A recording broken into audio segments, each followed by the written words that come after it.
आओ हम सब थामे हाथ, गाँव शहर के करेंगे बात, खेतों और खलियानों से जुड़कर करेंगे जनगण मन की बात।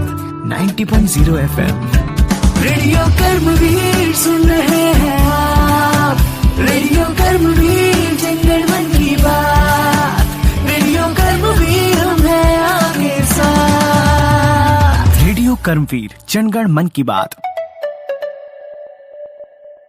नमस्कार, मेरा नाम है रिद्धि किल्लेदार और आज मैं रेडियो करमवीर 90.0 FM पर लेकर आई हूँ एक ऐसी कहानी जिसे सुनकर आप सब कह उठेंगे, शुभ रोशन दीपावली।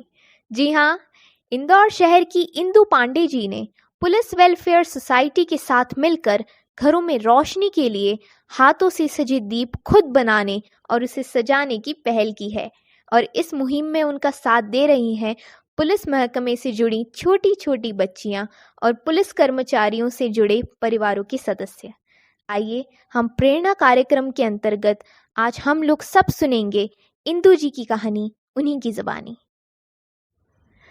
नमस्कार मैम, सबसे पहले तो आपका बहुत बहुत स्वागत हमारे कार्यक्रम में, रेडियो करमवीर में। धन्यवाद मैम, मेरा आपसे पहला सवाल ये है कि जनरली लोगों के मन में धारणा होती है कि जो पुलिस वाले होते हैं वो थोड़े कठोर मिजाज के होते हैं, सख्त मिजाज के होते हैं और रचनात्मक चीज़ों में ज़रा कम ही रुचि रखते हैं, पर आप एक पुलिस अधिकारी की पत्नी और आप बड़ी रचनात्मक है।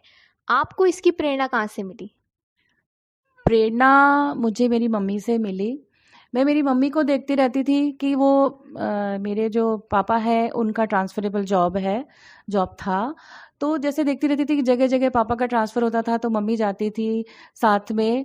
तो जो हमारे यहाँ जो सर्वेंट क्वार्टर्स में जो फैमिलीज़ रहते थे तो मम्मी उनको काफ़ी चीज़ें सिखाती रहती थी और वो हम लोगों को भी बिठा करके सिखाती थी कि चलो ये सीखो, देखो, करो, और बोले कि करते जाओ, सीखते जाओ, ये तुम्हारे आगे काम आएगा।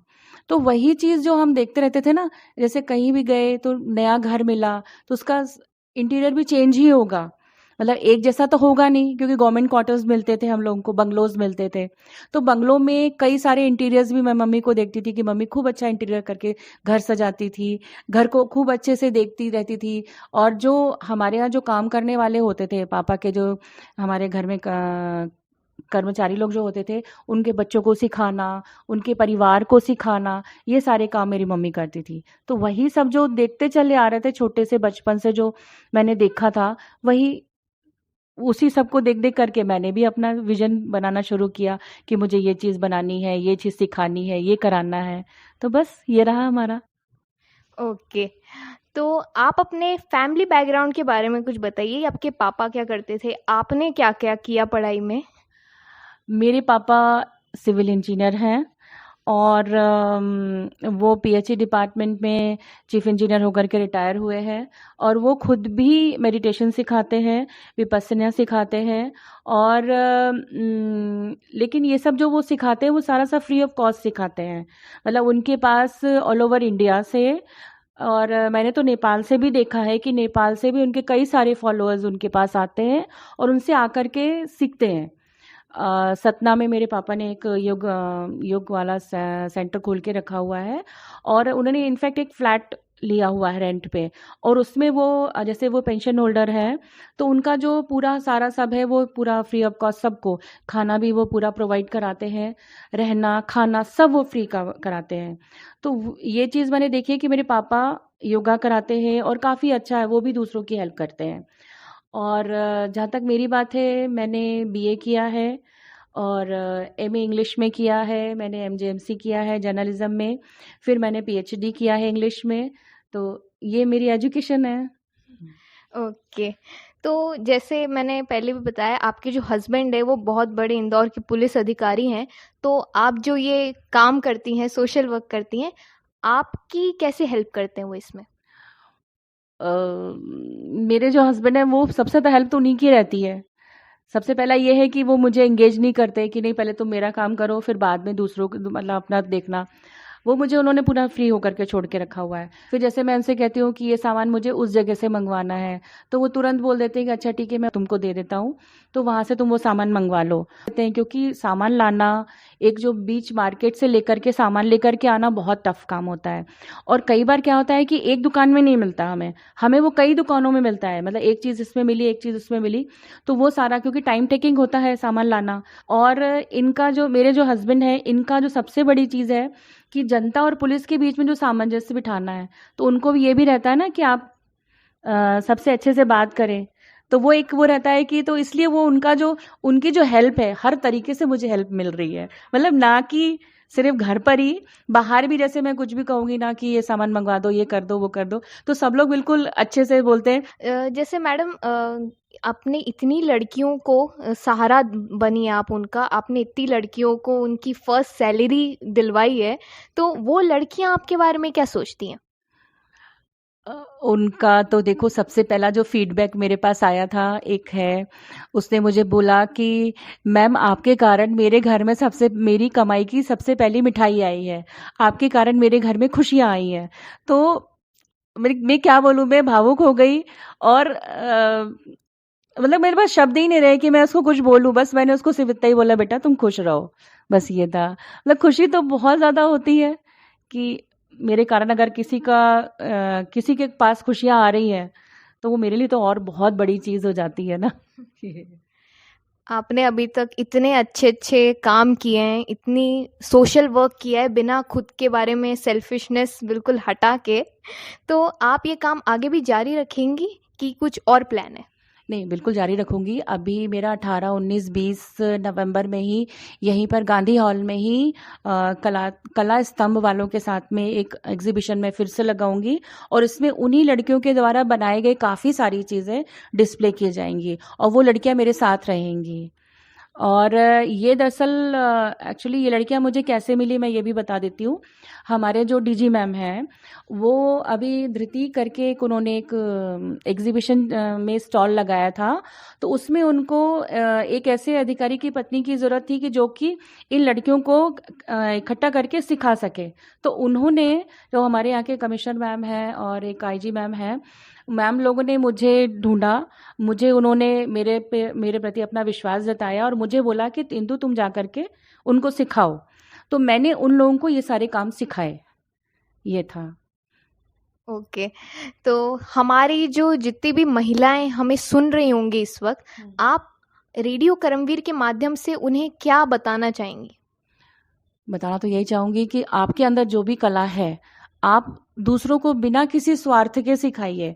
अगर आप बिना स्वार्थ के सिखाएंगे ना, तो एक तो उनकी जो खुशियाँ, उनके चेहरे पे जो खुशी आएगी, उससे बड़ी चीज़ आपके लिए, वो आपके लिए बिल्कुल प्राइसलेस है, बिल्कुल अनमोल चीज़। आप कहेंगे कि अगर किसी के कारण, मतलब आपके कारण किसी के घर में अगर खुशियाँ आई है, मिठाइयाँ गई हैं, दिए जले हैं, तो इससे मतलब ये बहुत बड़ी खुशी वाली चीज़ है, और ये आपको हर किसी को बांटना चाहिए। अगर आपके अंदर कुछ भी कला है, कुछ भी, आप आर्ट एंड क्राफ्ट में सिखा सकते हैं, पेंटिंग में सिखा सकते हैं, फोटोग्राफी में, कुछ भी में भी सिखा सकते हैं। अगर आप किसी को पढ़ा सकते हैं, ये भी काम आप कर सकते हैं। ये भी अगर आप किसी को पढ़ा सकते हैं तो और वो सबसे अच्छा काम है, क्योंकि अगर आपके द्वारा कोई भी बच्चा पढ़ेगा, कल को वो अपने पैर पे खड़ा होगा, तो कितनी अच्छी चीज़ रहेगी उसके लिए, वो उसके पेरेंट्स के लिए, सबके लिए एक अच्छा मैसेज जाएगा कि आप मतलब अपनी जो चीज़ है आप दूसरों को दें, लेकिन बिना स्वार्थ के दें, मतलब कोई स्वार्थ मत लें उसमें, ये है। ओके, मेरी अपनी एक क्यूरियोसिटी है कि जैसे आप बिल्कुल नॉन पुलिस बैकग्राउंड से आती हैं और आपकी मैरिज एक पुलिस वाले से हुई है, तो क्या चेंज आया आपको? आपकी पर्सनालिटी में कोई चेंज लगा? चेंज तो आया, लेकिन ज़्यादा नहीं वो हुआ। कारण मेरे हस्बैंड बहुत अच्छे हैं, बहुत हेल्प करते हैं, इसलिए उन्होंने मुझे ज़्यादा चेंज नहीं होने दिया। लेकिन फिर भी एक जो पुलिस, मेरे फादर इंजीनियर रहे हैं, तो उनके में ये हम लोग ने देखा था कि उनकी 10 से 5 जॉब होती थी, लेकिन पुलिस में आए तो मतलब नो संडे नो हॉलीडे वाला कॉन्सेप्ट है। तो बस एक यही चेंज रहा कि यहाँ ज़्यादा वर्किंग हो रहा है, वहाँ नहीं हो रहा है। लेकिन फिर भी मैंने देखा कि हाँ, जो वर्किंग आवर्स का जो चेंज रहा, तो उसमें कई बार मुझे थोड़ा सा एडजस्ट करने में टाइम लगा, लेकिन वैसे बहुत ज़्यादा चेंज मुझे नहीं फेस करना पड़ा, क्योंकि हस्बैंड ने पूरे टाइम मेरी हेल्प करी इस चीज़ के लिए। ओके, मतलब आपकी बातों से जाहिर हो गया कि पुलिस वाले भी जो होते हैं वो बिल्कुल लोग जैसा सोचते हैं वैसे नहीं होते। नहीं नहीं नहीं नहीं नहीं, बिल्कुल बिल्कुल नहीं, बिल्कुल नहीं। और मतलब मेरे यहाँ तो मेरे हस्बैंड भी पुलिस ऑफिसर है, मेरा देवर भी पुलिस ऑफिसर है, मेरी देवरानी भी पुलिस ऑफिसर है, या यूँ कह लीजिए मेरा पूरी फैमिली ही पुलिस है। तो उसके बावजूद भी अगर आप इन तीनों लोगों से भी मिलेंगे ना तो कोई कह नहीं सकता है, अगर ये सिविल ड्रेस में आपको मिल जाए तो आप नहीं कह सकेंगे कि एक आईपीएस है और 2 एडिशनल एसपीज हैं। मतलब हमारे घर में पुलिस होने के बाद भी जो माहौल होता है ना वो नहीं है, बिकॉज नॉर्मल है, जैसा डाउन टू अर्थ होता है वो है हमारे यहाँ का माहौल। मैम, आपकी जो रचनात्मक कलाकृतियां हैं उसमें क्या क्या आपने बनाया है और कौन कौन सी चीज़ें इस्तेमाल की हैं? मैंने जैसे ज्वेलरी बनवाई है लड़कियों से, उसमें जो हमारे सूट की जो कतरन बस्ती है उससे हमने कपड़े के बीड्स बनवा करके ज्वेलरी बनवाई है, और रेशम के धागे मंगवा करके हैंडमेड पूरे सारे मोती बनवाए हैं, और मैंने मोज़ैक वर्क भी करवाया है, और कई सारे जो काम हैं इन लोगों के, दिए बनवाए हैं मैंने, दियों को जोड़ करके उर्ली स्टैंड, मतलब उर्ली बनवाया है, फिर उर्ली विथ स्टैंड बनवाया है, बड़े बड़े दियों को डेकोर करवाया है, और मतलब उनको कैसे पेंट करके और सारा सब वो करवाया है। और जैसे मेरी आदत है जो घर में हमारे रखे हुए रहते हैं, तो जैसे दुपट्टा है तो दुपट्टे के मैंने पोटलियाँ बनवाई हैं। आजकल जो टोटे बैग चल रहे हैं मैंने वो टोटे बैग्स भी बनवाए हैं, लड़कियों को सिखाया है। और आमतौर पे कुर्ता स्टिच करना और ब्लाउज स्टिच करना तो सभी बता देते हैं, पर जो घर में रखे हुए सामान जो कई बार लगता है कि अरे ये तो हमें अलग करना पड़ेगा, डिस्कार्ड करना पड़ेगा, तो उन चीज़ों को मैंने ले करके सारी चीज़ें देख करके, जैसे कुछ को मैंने बोला कि किसी के पास ब्लाउज पीसेस रखे हुए थे तो मैंने कहा चलो इसका अपन टेबल मैट बना देते हैं, डाइनिंग टेबल मैट बनाई, सेंटर टेबल मैट बनवाई मैंने उससे, और कुशन कवर्स भी बनवाए हैं मैंने। और बैग्स में जो हमारे रेगुलर यूज़ वाले जो बैग्स होते हैं, थैला जिनको हम कहते हैं, जैसे मेरे हस्बैंड ही प्लास्टिक बैग पसंद नहीं करते, तो उनके लिए ही मुझे वो बनवाने पड़े, क्योंकि जैसे हमारे यहाँ के जो लोग सब्जी लेने जा रहे हैं, ग्रॉसरी, हम कुछ भी लेने जा रहे हैं, तो उसके लिए वो प्लास्टिक वाले बैग्स पसंद नहीं करते, तो वो सारे बैग्स मैंने ही बनाए। एग्जैक्टली मेरे हस्बैंड ने मुझसे बोला था कि तुम बना सकती हो, मैंने कहा मैं बना दूंगी, तो मैंने वही बनाया और बना करके उनको दिया है। तो उसी से वही देख करके फिर मुझे लगा कि मुझे और भी बनाने चाहिए, तो डिफरेंट टाइप के मैंने बैग्स भी बनवाए हैं सबसे। ओके, बहुत टेम्पटिंग लगा मुझे ये सुनने में। सच्ची में आपकी बात सुन के आज मैं और जितनी भी श्रोताएं हमें सुन रही हैं और जितने भी पुरुष भी हमें सुन रहे हैं वो बहुत ही ज़्यादा एक्साइटेड हो गए होंगे, इंस्पायर हो गए होंगे। तो मैं बहुत बहुत धन्यवाद कहती हूँ आपको, और बहुत मज़ा आया आपसे बात करके। Thank you so much Riddhi, thank you. तो आप सुन रहे थे रेडियो करमवीर 90.0 FM पर रिद्धि किल्लेदार के साथ कार्यक्रम प्रेरणा। कार्यक्रम के अधिकारी हैं श्री परेश उपाध्याय, और आगे भी हम इंदु जी की तरह ही समाज को प्रेरित करने वाले विषयों पर आपके सामने कहानियां लाते रहेंगे। तो आप तब तक सुनते रहिए रेडियो करमवीर, जो करता है जन गण मन की बात। आओ हम सब थामे हाथ, गाँव शहर के करेंगे बात, खेतों और खलियानों से जुड़कर करेंगे जन गण मन की बात।